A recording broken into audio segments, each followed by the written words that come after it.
So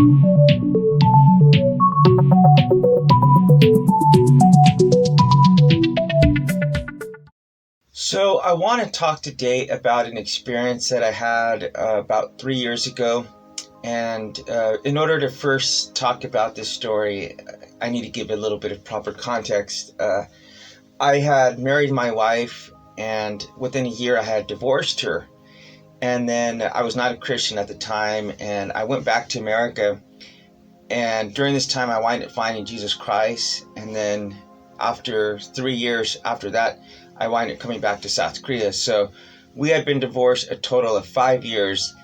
And I had, while I was in America, I had been having probably hundreds of dreams about me being back in South Korea. So that's a little bit of context. So when I got back to South Korea, we had been divorced, as I said, for 5 years. I hadn't even seen her for 3 years at that point. And the night I got back, she got pregnant. So that's a lot right there to digest, because I haven't even seen this person for 3 years, and then boom, we're back together, and then she's pregnant. So that added a lot of kind of like stress and anxiety to me. We weren't at all prepared to have this baby.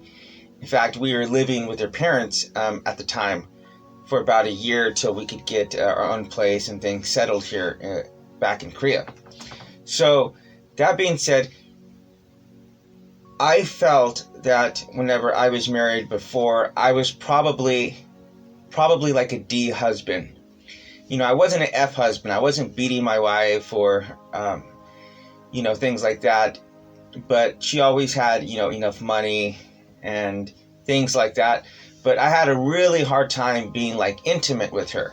So that's a little bit of a background. So when I got back here, I felt like maybe at my absolute best, I was maybe like a C+ husband, because I definitely improved so much from where I was before now that I had Jesus Christ in my life. But I felt like I was light years where I could and I should be, and certainly where the Bible says, the way that the Bible says I should be treating my wife. There were literally days when I was riding the bus back home and I would be crying, because I felt like such a failure. And interesting, this church wound up writing a story about my wife and I, and I wind up saying in that story that I felt like I was maybe a B husband, but I was a C husband in the past, but I felt like I needed to be an A+ husband. That's where God had called me to. And I'm not sure, I think it's like the language problem, but I wind up coming through that I said that I was a C husband at the time. And in reality, that was definitely more true. I felt like, at least at the time, I felt like I was a bit better, perhaps, than I actually was at the time. Anyway, I knew that I knew I had a lot of a way to go to get to where I wanted to see my daughter to see me treating her mother. So, I mean, I can remember some days I felt so grieved by this. I could feel like a physical pain in my body.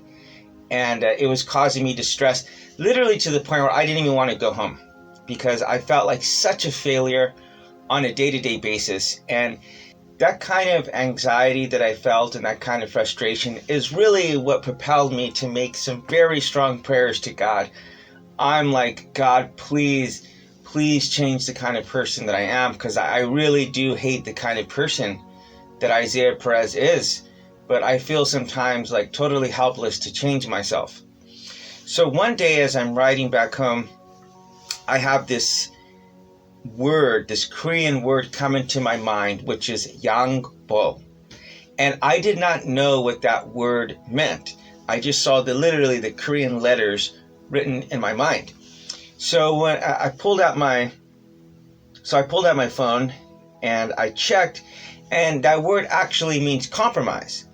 So I started thinking about this, many times I'm forcing her to watch movies that I really want to watch, like action.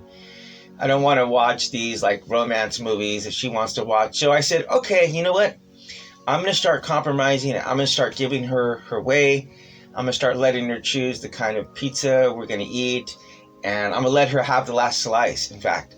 So the more I started to do this, the more I started to see an improvement. And I'm going to tell you about another event that wound up happening, and it involves probably the second time I've experienced like an actual miracle in front of my face that just blows me away when I tell you this. But so one day I was reading this book, and I made it to about the last 20 pages. So I was thinking in my mind, I need to find another book to read. So that day, well, I had a lot of books. I was trying to figure out the next book I needed to read. So that day, I go to work, and on my way to work, I have this flashback of my mom telling me that she's reading a book. Now, I want to say in my life, maybe that was either the second or third time I've ever thought about this memory before in my life. And it just happened, and I didn't think twice of it. Sometimes I think about things that happened with my mom. Like sometimes I'll see someone making a bread, and it'll just remind me of my mom. And I just kind of go about my day, because she passed away 12 years ago. But the thing is that I had that, I went to work, and I came back home. Then I'm reading in my father's study room, and he's a minister, so he has like all these hundreds of books, theological books and commentaries, and he doesn't speak English, mind you. So as soon as I finished that book, so none of those books are English, right? As soon as I finished the book I was reading, I look up, and that same exact book, it's called The Lies We Believe by Chris Thurman. I looked up like that, and that book was literally staring at me like right in the face from his study. And I was like, oh my God, because I've been reading in this study for months now. I've never seen that book. So I grabbed it, and I was like, wow, I'm sitting in the same place week after week. It was kind of like my little retreat that I could go to have some time away from my wife just to read and journal and stuff. So what wound up happening is, it looked like it had been there a long time. It was like really old book, faded and all that. And so I wind up asking my father, I'm like, where did you get this book? It would have been crazy to find it under any circumstances, but the fact that I had that same exact book come into my mind on that morning, and I only saw it the first time that when I finished the book. So he told me, he's like, Isaiah, I've never seen that book before in my life. So now if that book was about something like birds or history, I definitely wouldn't be making this video.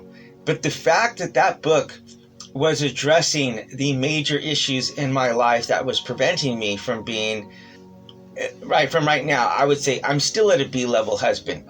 I can pretty much guarantee that the best rating I could possibly have would be like a B- at this point. I was like at a C level. This thing helped me get up to the B level. So there were so many things that were helpful to me. And I've wound up giving that book out to quite a few people at this point because it was so beneficial to me. But what else wound up happening is, I started reading it, applying it, and I started to see these things that I needed to improve. And just as with anything in life, with your Christian walk or getting better with anything, you get to the next point and you're like, oh man, there's a whole nother plateau that I need to get to. So we're like on a mountain and we're climbing up. It's like Everest. You get to the next point and you're like, oh no, I still got to go way up there. And then you get to that next point and you're like, I still have all this other way to go. And I made another video called Finding Peace in Progress. And it was truly just about my own experiences that I've had with God, improving my relationship with Him. So now it's improving my relationship with my wife. I realize they still have light years to go, but compared to where I was like 9 years ago, that's just the power of Jesus Christ working in me.